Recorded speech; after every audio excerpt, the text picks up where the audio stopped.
राम राम राम राम राम राम राम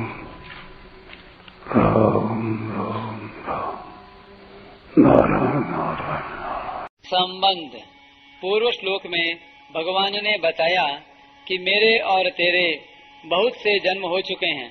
अब आगे के छठे श्लोक में भगवान अपने जन्म अवतार की विलक्षणता बताते हैं।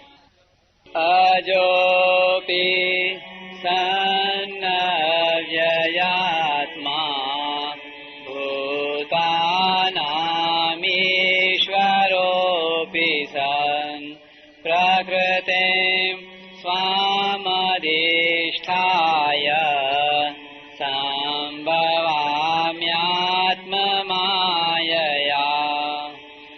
मैं अजन्मा और अविनाशी स्वरूप होते हुए भी तथा संपूर्ण प्राणियों का ईश्वर होते हुए भी अपनी प्रकृति को अधीन करके अपनी योग माया से प्रकट होता हूँ।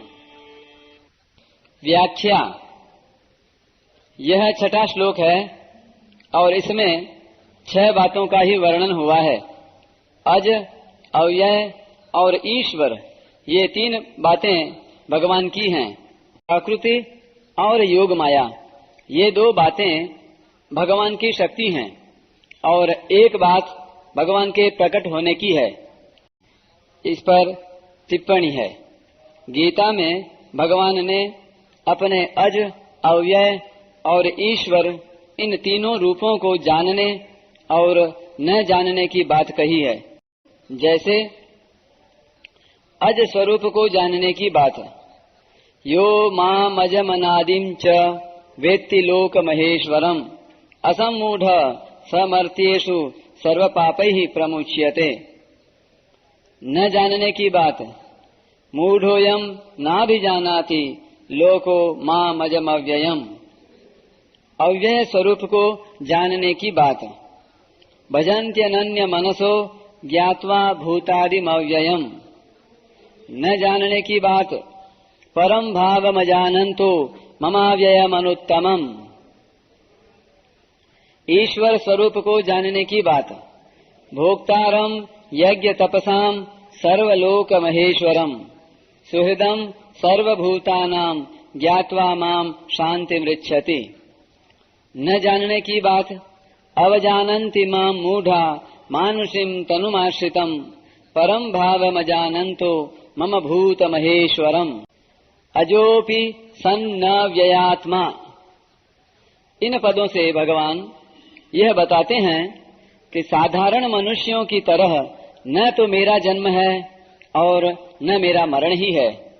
मनुष्य जन्म लेते हैं और मर जाते हैं, परंतु मैं अजन्मा होते हुए भी प्रकट हो जाता हूँ और अविनाशी होते हुए भी अंतर्धान हो जाता हूँ। प्रकट होना और अंतर्धान होना दोनों ही मेरी अलौकिक लीलाएं हैं। संपूर्ण प्राणी जन्म से पहले अप्रकट अव्यक्त थे और मरने के बाद भी अप्रकट अव्यक्त हो जाने वाले हैं। केवल बीच में ही प्रकट व्यक्त हैं, परंतु भगवान सूर्य की तरह सदा ही प्रकट रहते हैं।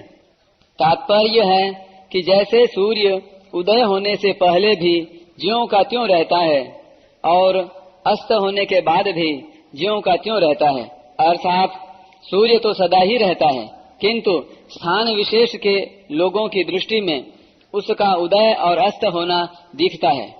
ऐसे ही भगवान का प्रकट होना और अंतर्धान होना लोगों की दृष्टि में है। वास्तव में भगवान सदा ही प्रकट रहते हैं। दूसरे प्राणी जैसे कर्मों के परतंत्र होकर जन्म लेते हैं, भगवान का जन्म वैसे नहीं होता। कर्मों की परतंत्रता से जन्म होने पर 2 बातें होती हैं, आयु और सुख दुख का भोग। भगवान में ये दोनों ही नहीं होते। दूसरे लोग जन्मते हैं तो शरीर पहले बालक होता है, फिर बड़ा होकर युवा हो जाता है, फिर वृद्ध हो जाता है और फिर मर जाता है, परंतु भगवान में ये परिवर्तन नहीं होते।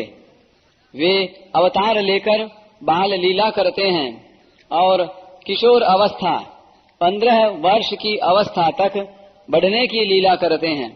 किशोर अवस्था तक पहुंचने के बाद फिर वे नित्य किशोर ही रहते हैं। सैकड़ों वर्ष बीतने पर भी भगवान वैसे ही सुंदर स्वरूप रहते हैं। इसीलिए भगवान के जितने चित्र बनाए जाते हैं उनमें उनकी दाढ़ी मूछें नहीं होती। अब कोई बना दे तो अलग बात है। इस प्रकार दूसरे प्राणियों की तरह न तो भगवान का जन्म होता है, न परिवर्तन होता है और न मृत्यु ही होती है। भूतानामीश्वरोऽपि सन्, प्राणी मात्र के एकमात्र ईश्वर महान शासक रहते हुए ही भगवान अवतार के समय छोटे से बालक बन जाते हैं, परंतु बालक बन जाने पर भी उनके ईश्वर भाव में, शासकत्व में कोई कमी नहीं आती। जैसे भगवान श्री कृष्ण ने छठी के दिन ही पूतना राक्षसी को मार दिया। पूतना का शरीर 2.5 योजन का और महान भयंकर था। यदि उनमें ईश्वर भाव न होता तो छठी के दिन पूतना को कैसे मार देते। भगवान ने 3 महीने की अवस्था में सकटासुर को, 1 वर्ष की अवस्था में तृणावर्त को और 5 वर्ष की अवस्था में अघासुर को मार दिया। इस तरह भगवान ने बाल्यावस्था में ही अनेक राक्षसों को मार दिया। 7 वर्ष की अवस्था में ही उन्होंने गोवर्धन पर्वत को 1 अंगुली पर उठा लिया। संपूर्ण प्राणियों के ईश्वर होते हुए भी भगवान अवतार के समय छोटे से छोटे बन जाते हैं और छोटा सा छोटा काम भी कर देते हैं। वास्तव में यही भगवान की भगवत्ता है। भगवान अर्जुन के घोड़े हाँकते हैं और उनकी आज्ञा का पालन करते हैं, फिर भी भगवान का अर्जुन पर और दूसरे प्राणियों पर ईश्वर भाव वैसा का वैसा ही है। सारथी होने पर भी वे अर्जुन को गीता का महान उपदेश देते हैं। भगवान श्री राम पिता दशरथ की आज्ञा को टालते नहीं और 14 वर्ष के लिए वन में चले जाते हैं, फिर भी भगवान का दशरथ पर और दूसरे प्राणियों पर ईश्वर भाव वैसा का वैसा ही है। प्रकृतिम स्वामधिष्ठाय, जो सत्व, रज और तम इन तीनों गुणों से अलग है, वह भगवान की शुद्ध प्रकृति है। यह शुद्ध प्रकृति भगवान का स्वकीय सच्चिदानंद घन स्वरूप है। इसी को संधिनी शक्ति, संवित शक्ति और आह्लादिनी शक्ति कहते हैं। इस पर एक टिप्पणी, संधिनी शक्ति सतस्वरूपा, संवित शक्ति चित स्वरूपा और आह्लादिनी शक्ति आनंद स्वरूपा है। इसी को चिन्मय शक्ति, कृपा शक्ति आदि नामों से कहते हैं। श्री राधा जी, श्री सीता जी आदि भी यही हैं। भगवान को प्राप्त कराने वाली भक्ति और ब्रह्म विद्या भी यही हैं। इस पर एक टिप्पणी है, अवतार के समय भगवान अपने शुद्ध प्रकृति रूप शक्तियों सहित अवतरित होते हैं और अवतार काल में इन शक्तियों से काम लेते हैं। श्री राधा जी भगवान की शक्ति हैं और उनकी अनुगामिनी अनेक सखियां हैं जो सब भक्ति रूपा हैं और भक्ति प्रदान करने वाली हैं। भक्ति रहित मनुष्य इनको नहीं जान सकते, इनको भगवान और राधा जी की कृपा से ही जान सकते हैं। प्रकृति भगवान की शक्ति है। जैसे अग्नि में 2 शक्तियां रहती हैं, प्रकाशिका और दाहिका। प्रकाशिका शक्ति अंधकार को दूर करके प्रकाश कर देती है तथा भय भी मिटाती है। दाहिका शक्ति जला देती है तथा वस्तु को पकाती एवं ठंडक भी दूर करती है। ये दोनों शक्तियां अग्नि से भिन्न भी नहीं हैं और अभिन्न भी नहीं हैं। भिन्न इसलिए नहीं है कि वे अग्नि रूप ही हैं, अर्थात उन्हें अग्नि से अलग नहीं किया जा सकता, और अभिन्न इसलिए नहीं है कि अग्नि के रहते हुए भी मंत्र, औषध आदि से अग्नि की दाहिका शक्ति कुंठित की जा सकती है। ऐसे ही भगवान में जो शक्ति रहती है उसे भगवान से भिन्न और अभिन्न दोनों ही नहीं कह सकते। जैसे दिया सलाई में अग्नि की सत्ता तो सदा रहती है, पर उसकी प्रकाशिका और दाहिका शक्ति छिपी हुई रहती है, ऐसे ही भगवान संपूर्ण देश, काल, वस्तु, व्यक्ति आदि में सदा रहते हैं, पर उनकी शक्ति छिपी हुई रहती है। उस शक्ति को अधिष्ठित करके अर्थात अपने वश में करके उसके द्वारा भगवान प्रकट होते हैं।